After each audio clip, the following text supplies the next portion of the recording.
Jess is now retreating further into the blanket, having now been confronted with some of the things that have been alluded to. She's a cocoon now. And what it is reminding me, this cocoon, is what I saw from Trae Young last night. Trae Young. Pro by you right there. The shiver, the ice tray. What we saw with 7 seconds left in this playoff game, this Hawks-Celtics game, was everything that made me hate Trae Young when he was at the Garden, doing it to the Knicks, doing it to the Sixers, that same run 2 years ago. He takes the ball in the backcourt, and he's dribbling, and he fakes right, and he pulls up from 30 feet, and obviously it's good. Obviously, David, Trae Young, this guy who the Hawks threatened to, via proxies in the media, trade, get rid of this offseason, ends up being the guy who, yes, has the clutch gene I alluded to before, and yes, seems to be a public performer in the way that makes me marvel at what actually makes athletes special. What about all the times that he didn't hit the shot?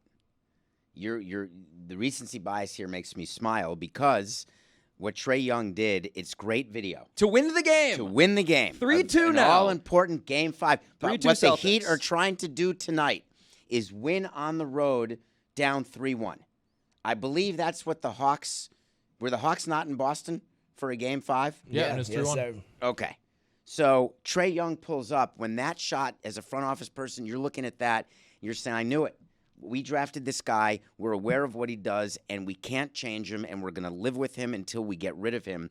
I find it to be so not compelling what he does at the end of a half or at the end of a game.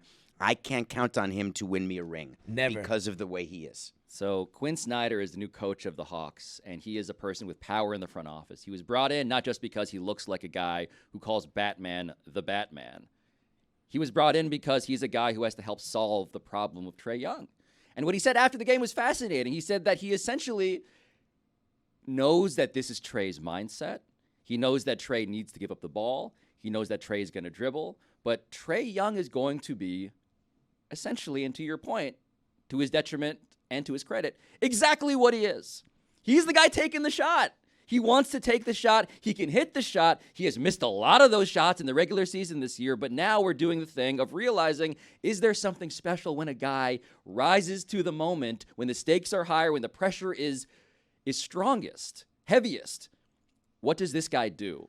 And David, when I'm listening to them chant, fuck Trae Young, and he is hitting that shot, it does make me think there is something constitutionally special about a very flawed player in ways that are incredibly tricky for the Hawks to figure out. You can be hated. You could be Reggie Miller and be hated and still be a Hall of Fame player. Trae Young hasn't earned the right to be hated in that way. And Quinn Snyder, when he took the job, Trae Young gets coaches fired. That's what he does. He's gone through about 4 of them already. Let's just. What has he won exactly? What has he done? To me, he's done nothing. Quinn Snyder comes in. Why are you taking that job when you're being interviewed by Jamie Gertz and Andrew McCarthy and Robert Downey Jr.?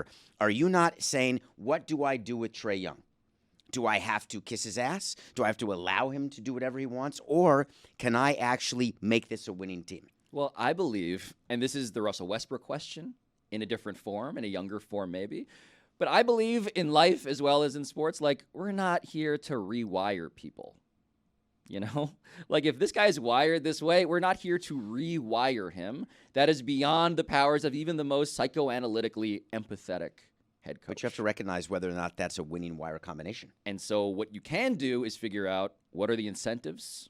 How can we get everybody wanting the same thing? And how can we communicate better?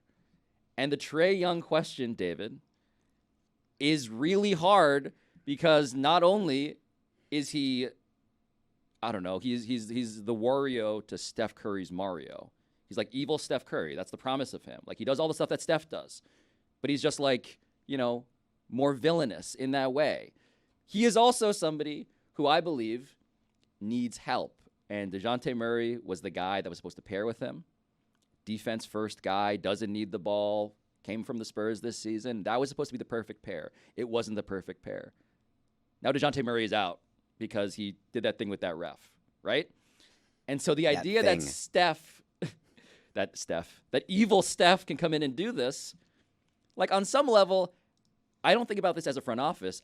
I think about it as a consumer of basketball, and I'm like, I am so glad that Trae Young, with all of his flaws, all of his limits, exists.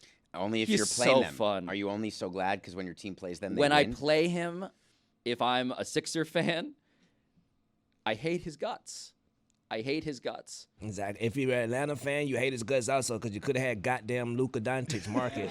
And every time I see Luka, I just see them 77s and I see the planes flying over the damn dog meme.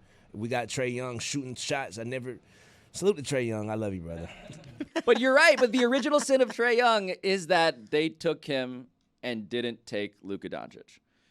And the promise of the Hawks was we can be a version of the Golden State Warriors. Steph's our guy. We hired the assistant GM to be our GM, Travis Schlenk.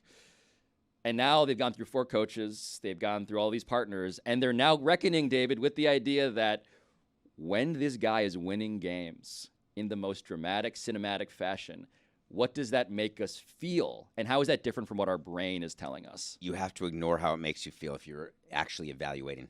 You have to, because it's not real. It's Jimmy Butler's 56. You cannot make decisions based on one game. Give me some of that candy. MVP.